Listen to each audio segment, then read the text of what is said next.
So I made the vanilla extract last December.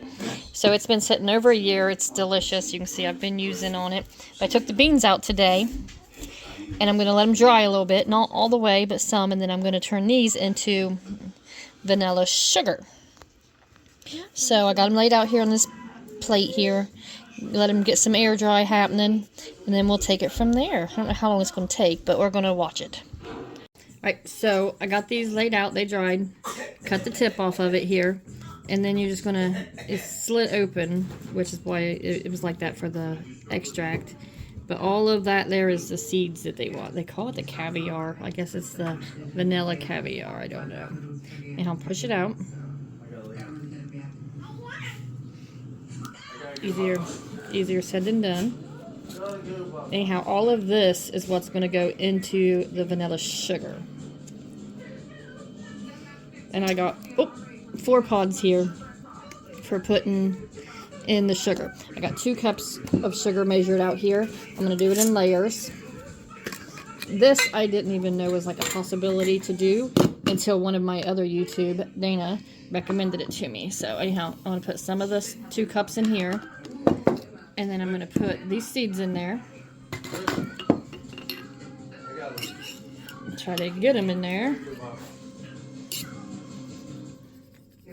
Give it a little swirl around. Cool. You got it? Mm-hmm. Okay, so anyhow, get it all out like I had been doing. That will go in to the sugar again. And then finish pouring in the rest of this here sugar.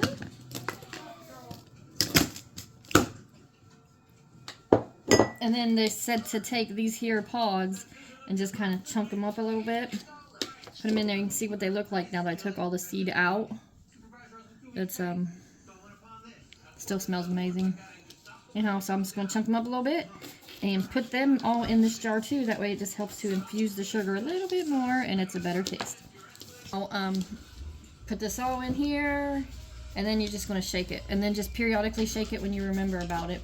And in 2 to 4 weeks, you'll have vanilla sugar. Wrong lid. Alright. Make sure you have room in your jar. That's why I'm using a quart jar here. And then, now it just does its thing. Shake it again every whip stitch when you think about it. And that's going to be my vanilla sugar. So for now, that's how you make it.